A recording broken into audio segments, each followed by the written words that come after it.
saya mengatakan bahwa saya siap untuk melakukan pengabdian yang lain, yaitu di dunia politik dan pemerintahan.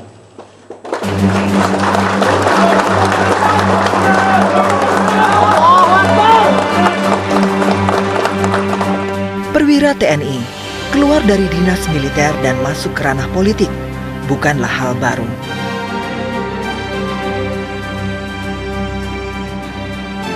Namun, mundurnya Agus Harimurti Yudhoyono dari TNI untuk maju sebagai calon gubernur DKI Jakarta menyentak banyak kalangan. Agus merupakan salah satu perwira yang digadang-gadang menjadi pemimpin TNI di masa depan. Saya mempunyai program sejak saya kasar. Reformasi TNI, kemudian doktrin pertempuran, itu saya mengumpulkan antara angkatan 2004 sampai 1990. Mereka yang bekerja. Diambil orang-orang yang terbaik yang disiapkan untuk jadi pemimpin yang akan datang. Mayor Agus masuk di situ. Jadi salah satu kader yang dipersiapkan sebenarnya. Ya saya berat, tapi itu karena pilihan pribadi, hak pribadi, maka saya harus melepaskan itu. Selamat malam pemirsa, kembali bersama saya dalam program Indonesia Berbicara. Malam ini kita akan membahas mengenai topik yang sangat penting serta fundamental, mengenai kedudukan, pengaruh, dan peran militer dalam sistem politik Indonesia.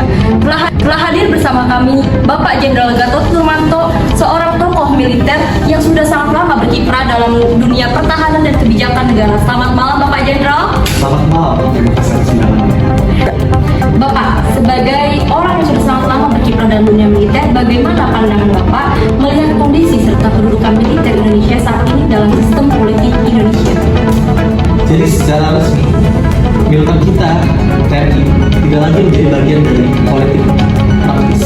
Sejak zaman reformasi tahun 1998, kita menganut prinsip profesionalisme militer yang mengedepankan netralis TNI. Maka TNI kini fokus terhadap isu-isu tentang stabilitas negara dan kedaulatan NKRI, bukan menjadi aktor politik. Namun, masyarakat masih sering melihat adanya pengaruh militer dalam pengambilan kebijakan, terutama dalam isu-isu keamanan dan ketertiban. Bagaimana Bapak Jenderal menanggapi hal ini? Ya, itu memang tidak bisa dihindari. Di negara demokratis manapun, militer tetap memiliki suara dalam isu-isu strategis, terutama yang menyangkut stabilitas dan pertahanan negara. Tapi, perang itu berada dalam koridor profesional dan melalui mekanisme konstitusional seperti Dewan Keamanan dan koordinasi dengan kementerian terkait. Lalu bagaimana pandangan Bapak mengenai peran purnawirawan militer yang banyak menduduki posisi politik atau pemerintahan? Jadi, menurut saya itu merupakan bagian hak dari setiap warga negara, mau itu militer, mau itu warga sipil. Jadi, setelah pensiun, seorang prajurit tidak lagi terikat oleh aturan netralis militer. Namun, yang penting adalah memastikan bahwa mereka tidak membawa komando militer ke dalam dunia politik. Purnawirawan yang masuk politik harus menjalankan perannya sebagai politikus. Demikian perbincangan malam ini, semoga memberi pemahaman yang utuh tentang peran militer dalam sistem politik Indonesia. Saya Melani Nurul Afifah, pamit, selamat malam dan sampai jumpa.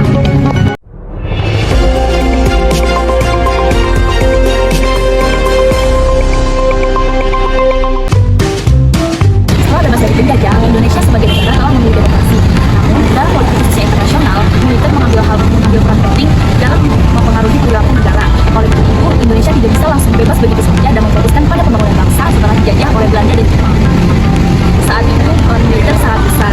Pasukan yang berada di dalamnya menangkap posisi selain ikut pertarungan secara fisik, mereka juga ikut serta dalam menyusun strategi melawan penjajah serta membantukan bangsa Indonesia. Akan tetapi, pada masa itu keberadaan tentara militer Indonesia pada saat itu mengalami pro dan kontra. Karena pada saat itu kaum yang tua lebih memilih untuk menggunakan cara yang damai seperti diplomasi dan negosiasi. Tetapi para kaum muda menyatakan bahwa peran militer ini sangat penting dan tidak boleh hilang. Karena bagaimanapun peran militer di Indonesia itu sangat penting untuk keamanan dan pertahanan bangsa Indonesia, yang mana pada saat itu bangsa Indonesia merupakan negara yang baru saja merdeka dan rentan terhadap serangan dari luar. Dalam peran militer pada sistem politik Indonesia pada masa Orde Lama, di mana peran militer sangat signifikan terhadap politik. Militer itu mempunyai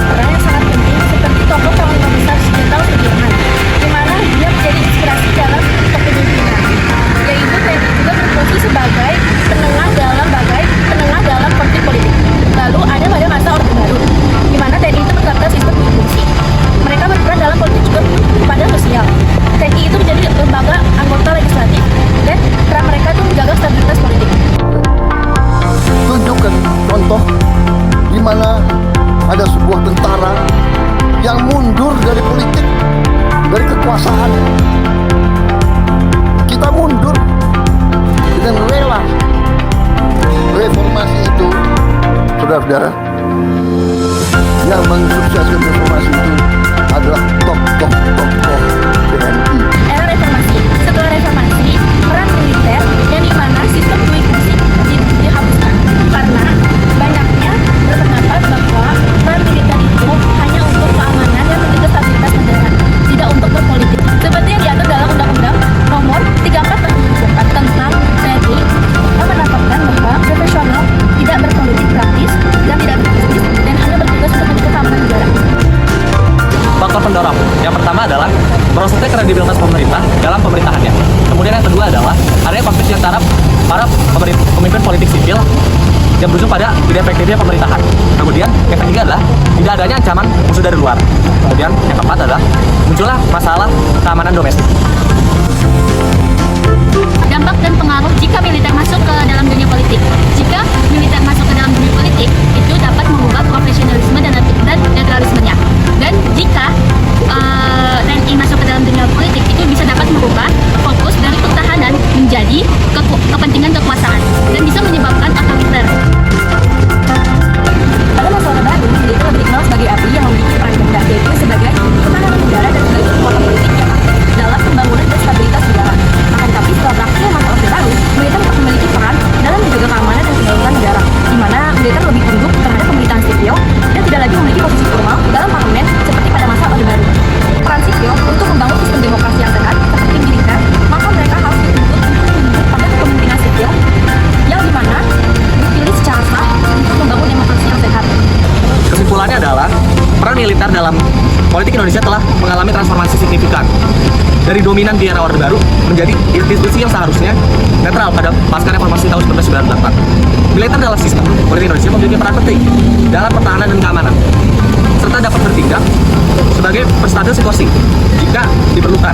Namun, perannya dalam politik praktis lebih terbatas dan untuk pada kepemimpinan sipil yang dipilih secara demokratis.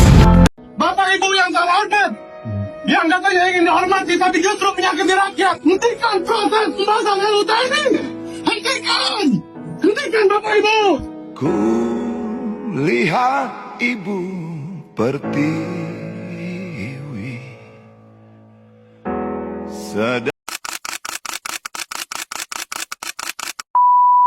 menyetujui Menyetujui. menyetujui Menerima. menyetujui